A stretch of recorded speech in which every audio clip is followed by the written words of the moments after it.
Now, the Star Wars stories are usually quite upbeat, even though they are about the good guys fighting the Empire or the Sith or the New Order. But there is always an infusion of hope that makes me love those stories so much. Star Wars is about a future that is brighter than today. And that makes, I think, for a very necessary boost of energy in these scary times. Let's be honest, we live in a world where it's not wars among the stars, it's just wars among us here on the planet, on this beautiful earth that we've been given. And instead of helping each other to make the most out of our life here on earth, we are fighting each other and we are trying to gain the upper hand, and in the process we hurt so many innocent people. This is why I think stories like Star Wars are so important. And Star Wars, as you know, is modern mythology. These are fairy tales, modern ones because they happen in space, in a galaxy far, far away, and they use X-Wing fighters and the Force and whatnot. But they are mythological stories nevertheless, and myth has always served a purpose. It's not just telling cool stories. No, mythology is here to help us step out of our tiny little framework and to realize that our story is part of a much bigger story. And also a story that transcends this physical world. A story that started way before we were here and will continue long after we have left this earth. And this is why stories like Star Wars, which are also very close to the stories that we read in, for instance, the Bible or in the other great religious books that we share. These stories are super important to help us to step outside our little egotistical, narrow-focused world and discover that actually, the universe is so big and there is so much positive that we can do. Why would we invest all our energy into what is negative, into what destroys? And Star Wars, of course, obviously is all about that. Now, a good story needs good villains. And this is something that I think Star Wars does really well up until this last series of Ahsoka, where we are introduced to some new villains. And I would like to give you my short list of some of the most evil villains in the Star Wars universe, and also to talk about how this relates to this bigger scope that I just talked about, this hope that there may be something beyond this physical world, beyond my limited time here on Earth, that there is hope for a future that may actually be eternal. And how does Star Wars reflect those thoughts and those ideas? Well, let's start with a relatively new group of bad people that were introduced in the latest Ahsoka series. Some of us were already familiar with these people because of the Clone Wars series and some of the other animated series. And I'm talking about the witches, the Witches of Dathomir. We all remember Darth Maul, and I'll be talking about him in a minute. But Darth Maul, as you know, died in his fight with Qui-Gon Jinn and Obi-Wan Kenobi. He was cut in half.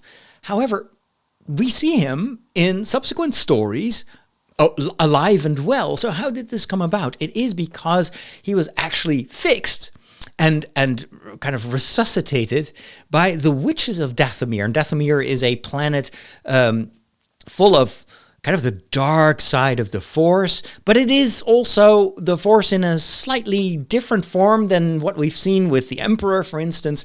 This is something that manifests itself in kind of green smoke, and it's called magic. I think it's Magick, something like that. So it's not magic the way we would spell it, but it's like the Star Wars version of magic. But the whole introduction of these witches shows us that they are manipulating the dark side of the Force to do what Emperor Palpatine later on in the sequels would call unnatural things. And one of these unnatural things is that they can bring back to life people that, were supposed to die. So this is how Darth Maul kind of survived his fight. And I think also his brother was resuscitated by these witches. And then for a long time, we don't hear about them anymore, only to discover that they are back in Ahsoka. And in the meantime, they have found refuge on a very remote planet outside of the galaxy in which all the Star Wars stories are told. And these witches are, the Night Sisters, I think they're called, are still using that same magic to help Thrawn, who is this Grand Admiral who was exiled to this other galaxy by Ezra Bridger, who saved this small group of rebels by jumping to hyperspace with the big Star Destroyer that Thrawn was operating. And since then he was lost. So for 10 years later, we find him back in this other galaxy, and he's working together with these witches. Now, the whole plan is not yet revealed. We don't know exactly what the game plan of Thrawn is, but it's certain that the witches are involved, and we do get a hint at what these Night Sisters are doing, because they are able, apparently, to use dead bodies, in this case of stormtroopers. So you've got these kind of patched up stormtroopers. I think they're called night troopers, by the way. And so they've been there for a decade. So without access to all the maintenance abilities of the Empire, and so their stormtrooper armor is like broken and glued together and patched together. But the stormtroopers themselves are still, just regular people. It all looks very disheveled, but at one point, there is a confrontation between these night troopers and our heroes, and many of them die. And this is where the witches then use their magic to turn these dead stormtroopers or these dead night troopers into Star Wars zombies. And it was chilling to see that. And in fact, we had already been introduced to one of those zombies a bit earlier on in the story. But apparently, they're able to control these bodies, and they behave just like zombies. If you shoot them, they will try to stand up again, and they're not really after brains, I think, but they're definitely continuing a destructive mission. The difference with like real resuscitation or resurrection is these bodies are basically undead. They are not truly alive. There is no soul there. It's just bodies that are being controlled by the sisters through their magic. So it's almost like a puppet that they are puppeteering. So this is very important, I think, in the realm of Star Wars, to understand that these evil witches are using the Force in a way that ultimately still serves death and not life. There is a huge difference between the scene that ends the Star Wars saga, or at least the Skywalker saga, in the Rise of Skywalker. By the way, the movie is called The Rise of Skywalker because there is actually a resurrection in that story at the end when Kylo Ren gives his life to save the life of Rey. And this is the total opposite of what the witches do. The witches are manipulating dead bodies, but it's all about control. It's all about power. Whereas in Kylo Ren's sacrifice, his ultimate sacrifice, he is freely giving his life away so that Rey may live. And then you see the power of the Force that is able to bring back true life. Rey is not a zombie after she comes back from the dead. She is a living, breathing person. That can only be done through the light side of the Force. I love that because it's inspiring and also teaches us a lesson that death can only generate more death. And if you think of the wars that are currently going on in our world, then you have to ask yourself, is all this violence good for anything? Is it truly going to open the future, or is it just generating more death and more destruction? Star Wars, I think, teaches us a lesson there. So these zombie troopers ultimately will die as soon as the witches no longer are able to puppeteer them. And this is also true for Enoch, who is kind of the most scary stormtroopers that I've ever seen.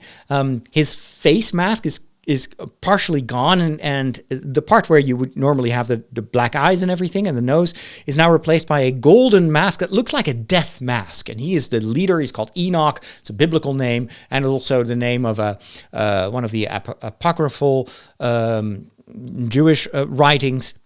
That's a whole different story. Maybe I'll do a video about that sometime soon. But he is kind of the leader of these zombies. And I think that's why visually he has that very eerie death mask. It looks human, but it is golden and it's frozen. It's almost like fake life. Love the way that they did this in Ahsoka. And then, of course, let's move over to the more familiar bad guys. And it's a duo. It's Darth Maul, who is deliberately, of course, created and designed to represent the devil. He's got horns. He's got the red and black markings on his face. He's very evil. The yellow eyes that are very typical for anyone who is possessed by the dark side. And then, of course, we also discovered that Darth Maul is not operating by himself. He is actually the pawn or the Padawan of a much more evil person who is the Emperor. Palpatine has lost his soul. You could say, has sold his soul to the dark side, and you may wonder if there's any redemption possible. Almost all the people that have fallen to the dark side are redeemable. And, case in point, Kylo Ren. He returns from his adventure to the dark side and ends up doing the greatest act of love defined by Jesus. What is the greatest love? Is to give your life for your friends. That's exactly what he does at the end. And the same is true for the one he admired so much, Darth Vader, his grandfather, who he tried to emulate during his entire life. But what he probably didn't realize was that this Darth Vader, Anakin Skywalker, came back from the dark side to try to destroy Emperor Palpatine, the same emperor who is secretly puppeteering everyone behind the scenes, including Kylo Ren. And it's the moment that he realizes that he's able to finally step back from the grip, or kind of liberate himself from the grip of the dark side. Now, in Star Wars, the afterlife itself is often represented in the form of these Force ghosts. And what I like about the Force ghost is it's only the good people. It's only the people that have embraced the light side that are able to appear as ghosts. Doesn't mean that their entire life they've been saints, but there has been conversion at the end of their journey. And this is how the light side of the Force is able to grant them this afterlife. So, if I hear that as a priest, if I see that in that story, I'm immediately thinking about Christian theology, where the afterlife, life with God, is for those who embrace this life. Now, the difference is that every human being who is placed on this earth, who is born on this earth, has an eternal soul. Our souls are not just temporary. They don't go away when our body dies and dissolves into the dust from which it came. But our souls are eternal. They are able to survive death to a certain extent. But where they will be after death depends on our free will. There's something that is fundamental to understand in Christian theology, is that God has given us free will. It's a huge risk for him because it means that we can turn away from what is good and what is love and do the opposite. Look at the news. But at the same time, this free will is the basis for any type of love. You cannot love someone when you are forced to do so. You cannot force someone to sacrifice him or herself. You can only receive it as a gift, and a gift can only be a gift if it's given out of free will. So God respects this free will. It's a gift that he will never ask back, or he will never retract it. And so it's up to us what our eternal future will be. If we want to live forever, then if we want to, let's say, live forever, like we will all, to a certain way, be eternal because of our soul. But the quality of life, you may say, depends on our openness to God, who is the source of all love. If we embrace him fully, then we are what the Catholic Church calls saints. Anyone who is in heaven is a saint, even if they don't have statues in the church. This is why the church celebrates All Saints' Day. The eve of this All Saints' Day, or All Hallows' Day, is, as you know, Halloween. So stories about death and the afterlife, and about spirits who actually may not yet be fully open to God and are still like kind of semi-attached to the earth. So there is a rhyme and reason behind our Halloween tradition, and I think it is linked to the Christian view on life and death. It all talks about, it's us trying to express our fears and our thoughts and our hopes about a life that is going on beyond this life on Earth. And Star Wars does this by showing us that for some people, if you embrace the light side, you'll be able to have that eternal life and to even help the people that are still alive in the galaxy, are still part of the physical world. And this is also, I think, borrowed from the Catholic tradition and conviction that when you are in heaven, when you have died, it doesn't mean that all of a sudden all ties are cut with the earth. No, in fact, the saints are our friends and remain our friends and are able to, what the Catholic Church calls, to intercede for us. So they can pray for us. They can help us with their love and prayer, just as we would when we were still alive here on, in this world. And so it's not something that tries to replace God's agency, but it is this friendship that reinforces God's agency. They help us to a certain extent, and that is what you see translated, I think, in the way these Force ghosts are depicted in Star Wars as helpers from another realm, the realm of the afterlife. But none of that is possible with dark magic or with the dark side of the Force. Only the light side of the Force can bring life